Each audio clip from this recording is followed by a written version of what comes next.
Oh, what we I have a Seneca woo. Oh, what we I've known that winning. No, I said to her, no, I said to her. You know.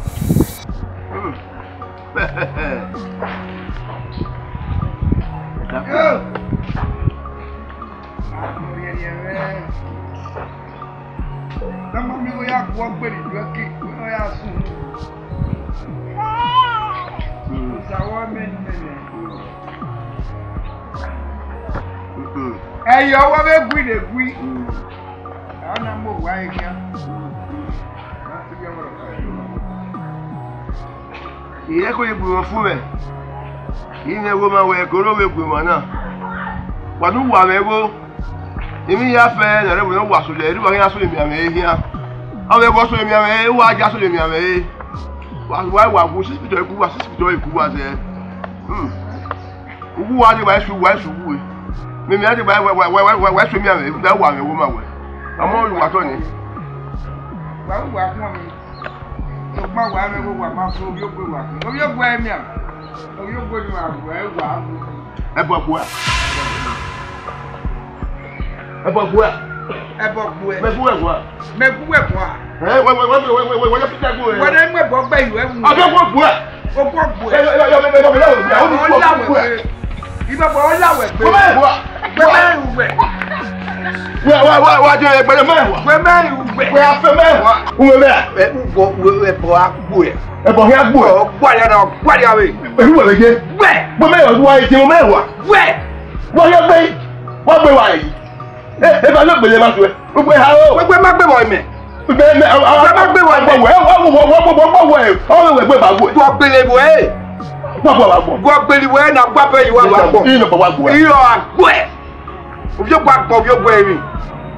when you say you are there, who shall wear? Where do you say? Who shall look out Gucci? Who shall have Gucci? Every day, but I can't go. I can't go. You're going that one. I have a I can't be okay, man. No, no,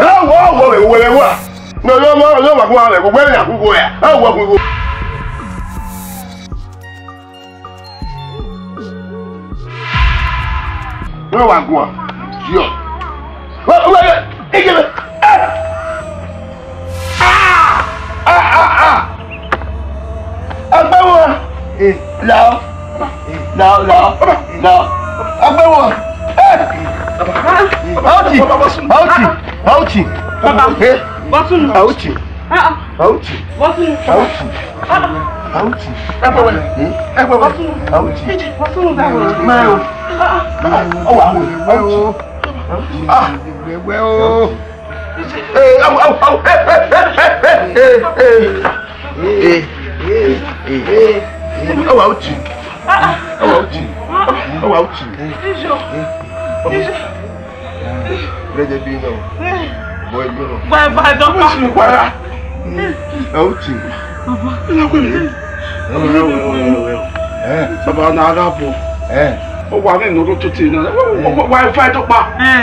Pastor, yes.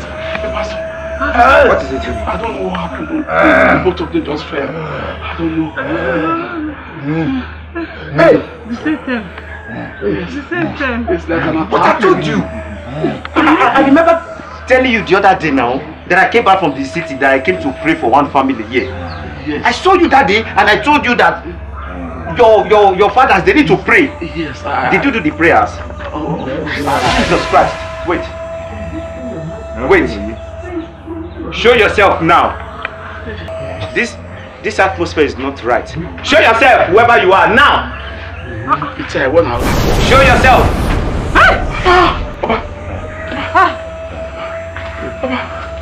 Pastor. I said it. Pastor. Yes. This is the person. What's up? Ezo no makam. Yes, my lord. I may not understand what you are saying, but I please the indulgence of the Holy Spirit to give me understanding about your language. But look at what I want to tell you. You don't have any business in this family. So as I speak to you now, I release the fire of the Holy Ghost. Why do you want to destroy the two families? What have they done to you?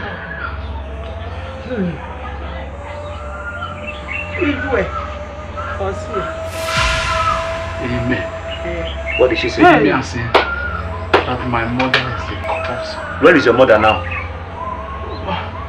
She's dead. Everybody is dead. What did the mother do to you?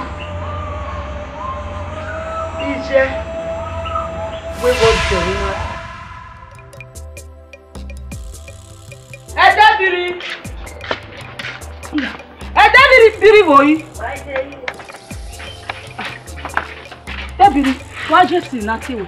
You know, go no game on no day, only game on Ije no ge won no de. Ije no ge won no de. Obe ge won be na. Wa wu ye mi yi. Nyo bi owe a. No na mu wa wu gie. What dey give you power? Debiri, to tell you. To tell you ma. Ide. Bu me bo e se yo bi owo ata ma me. Ola mu wa wu gie.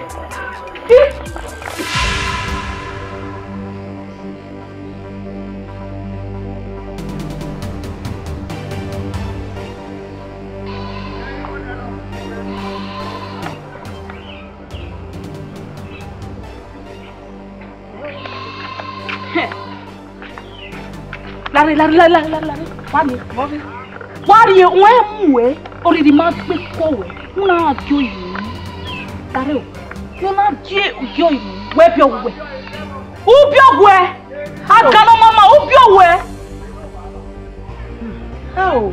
Se follow man ya ge ohun yi go bu e ku te. E na ge ohun. Ito bo mo gbe ya ge ohun. Lari, ku be kama o. E ti re do go we nyam pe. Ti wa come on.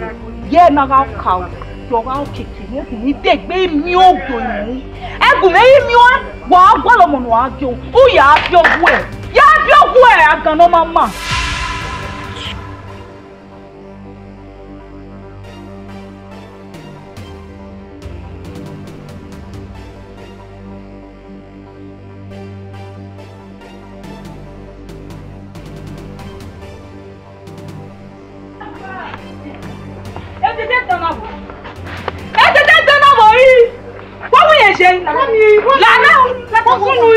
Sorry. Ego mo ine ma kuwe na nenwe. Ego ine ma na kuwe na nenwe wo na. O ma kuwe na nenwe. Na wo mo ni mebie nu we. Ibi ara no hina gbebe ya. Omo ise de iku wo e. O ma na emu e ungie. No ya de fie mesi bebe. Be mo e. Wa gbe mo wo a. O ga ku me ma gbe no di ma ge o pe o ga ku ma na na gbe loru le temi me ma. Loru le temi nu. O na ti agbe wa. Una ti agbe o do ma bi ogu e. U me no ba lo e. U pa bi e ni wa ni no ba lo e. Wa ni no ba lo e. U mu e ki o wo bi o e. O wo enu won. Emewe u do me na ya mu e ko ya ma so abi e. Tu pa e, u be gi o yin. U be ti o be nu ya gbe wa. Na re kun mi kama wo. Ikare to kama we unu ze o imo po. Ma onu so po. Azagbo ze iri. No me no je. E de dan. O me na bi e de. Emi na o mo. Emi ga o mo. Wa ere na ya be o mo e. U ga imu e ko be de na no mu e ko be na. O mu be na. O ki o ime de de na. Ikama we. U ga yin. U na o no ku egun le ma so wa e gyo imu. Emi ga wo ime. U mu ja me. U ja ke me. E de dan zagbo se emi no me no je. Ubi ogwe le deda.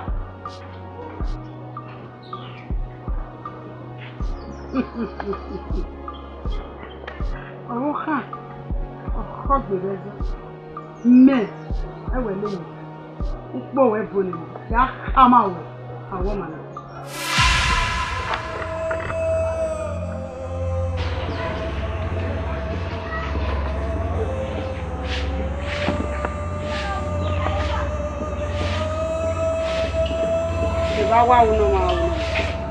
Ije debiri. Ije debiri. Eh. Wọ́n máa mú rí máa gbé pọ̀ wẹ́. Una ti mi agan. Ẹ̀dẹ̀ náà náà wọ́n ẹ̀wẹ̀. Àgbọ̀n ya fẹ́ àgbẹ̀ kan. Ẹ̀dẹ̀ náà náà ọkùnrin àmì àgbọ̀nsẹ̀. Wọ́n ẹ̀rí náà. Bẹ́ẹ̀ náà ya yúnú tí pẹ́ẹ́mì sì kà ń yàn wá ẹ̀. Bẹ́ẹ̀ náà ya tí ọ̀nà àgá ẹ̀. Yà wò ní àgàdo wa o.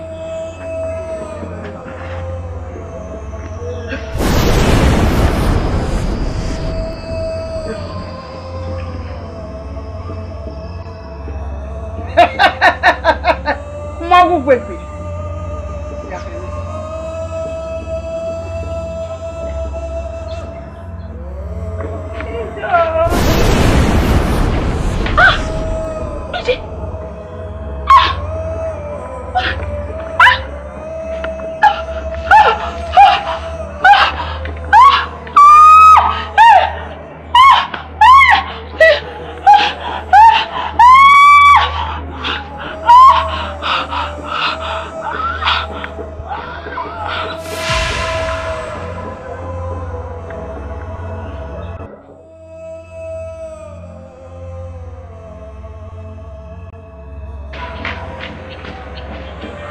Debiri.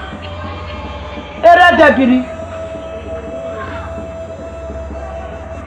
Igba aguso, igba ati o. Era debiri. Era debiri. Ah. Wow. Wait.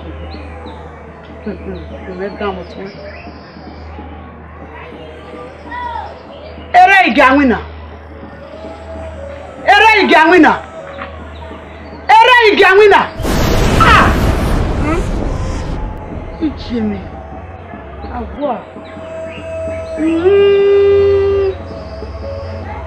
Kege. Niya kama woni weni. Tuwe. Uwe.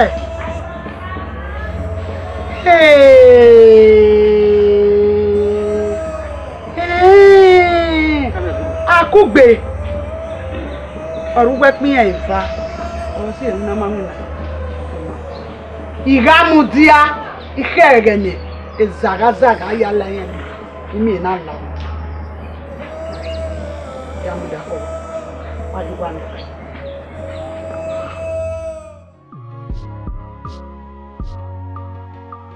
Edebi yola lo do gure ya bi subet eya o wa kenya le o wa kan ba wa awa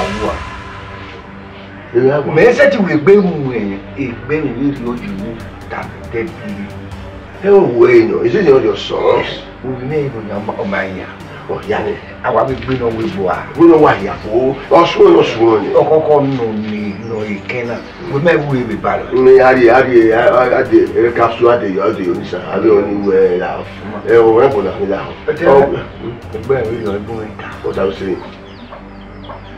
What are you saying? What are you saying?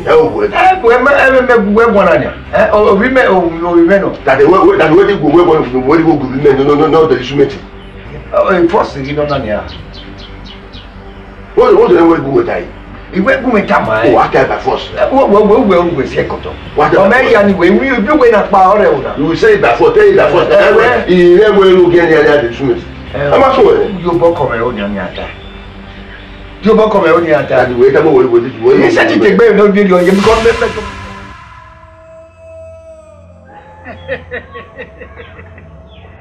Èmi ni kò wá lọ. Yálà ọ̀làwà ẹ̀gbẹ́. Ẹ zọ́ ní ká ewé náà ọ̀làwà ẹ̀gbẹ́. Ọ̀làwà ẹ̀gbẹ́ lè.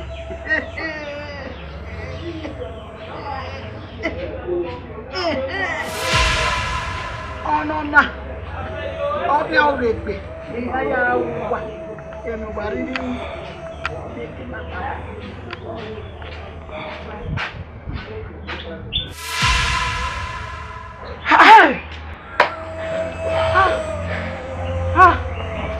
Okome.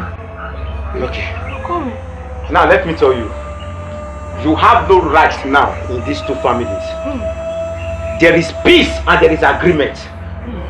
Tell her what I said. The both of them have reconciled. The two families, they are in peace. How do you call peace? Ofure. The two families, they are in Ofure as I speak to you. Who that will wear? Oh, so going to you give your own on a bear.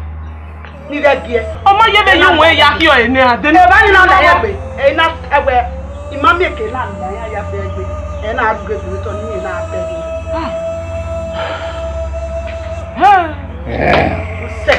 That was I was no care. What was to see here? Okay. What was Belia? Now, what we finished. Tell her I said her plan has failed. I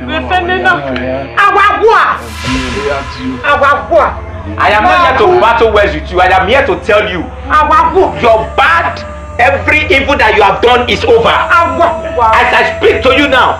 What's your name, brother? Please stand, stand. Let me help him. Come.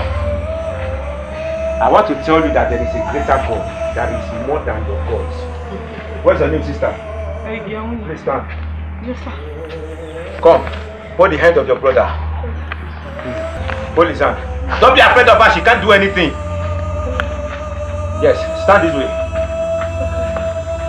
Now the both of you, you are going to speak words.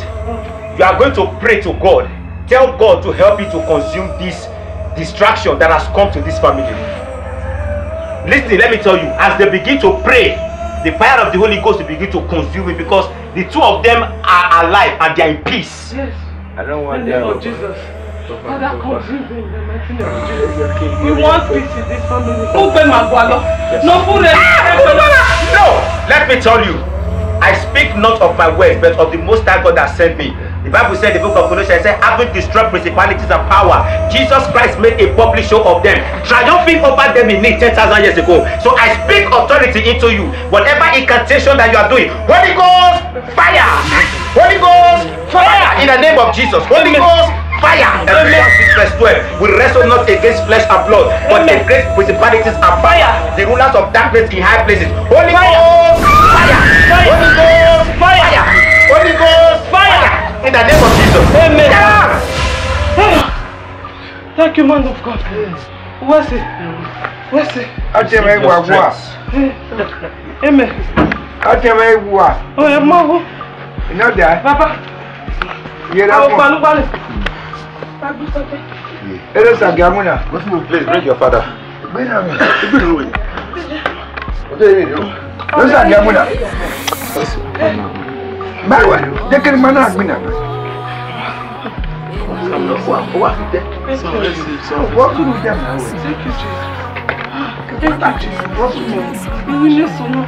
No problem. Debbie, Tell your father that everything is settled. what happened? No, this. Everything is settled now. Tell your father that everything is settled.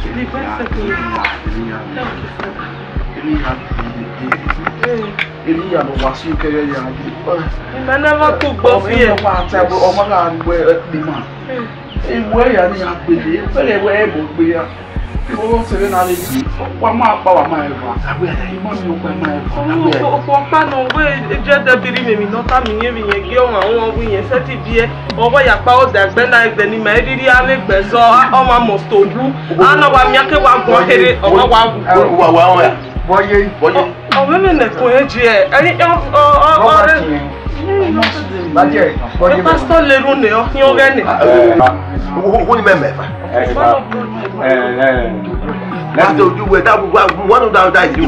understand me a little, right? Yes. So the woman is gone and she's gone forever. Amen. What I want to say is let this house be in peace, like Ofure, right? Yes. Let this house be in Ofure. Yes. You understand? Because with Ofure, Satan cannot bring separation. What is separation, sir? So with Ofure in this family, the Satan cannot bring Asigbea. Yes, you understand? Yes, so sir. please, you people should be in Ofure. Yes, this sir. is one big family. Yes, sir. God bless you. I was going to pray for one of my members down there. Yes. So, and if you have not given your life to Christ, please, you have to give your life to Christ. God bless you all. Father, I give you glory. I thank you on behalf of this family, what you have started.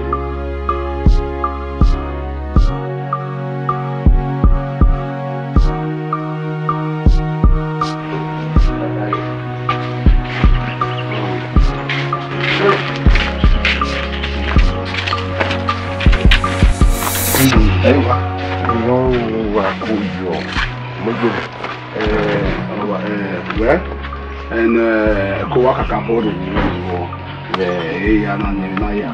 or where I could be. You want to get any one, you can both know what I did. Or you may also talk.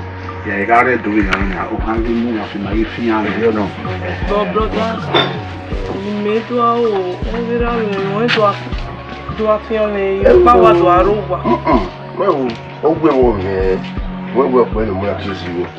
When we are fair or do our and I can look at it. Now, also, we are here, and I may wear a monarch of 12. You are fair, or you rather than Gammy, or in my little way. I can matter. Offering only money. I fed it. Who are you? I can do it to a gimma.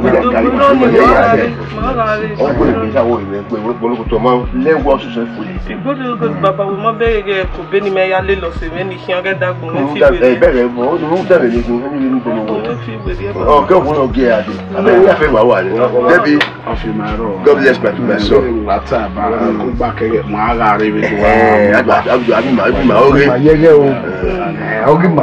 I feel my way. Can you put when I say, Mam, my uncle, the other day with my only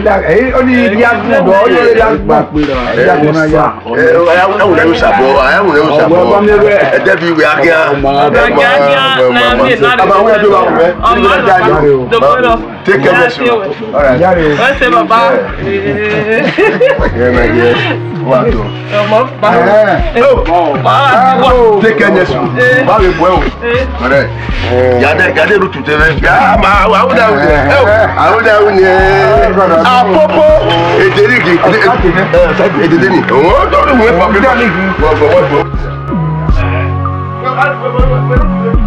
bien.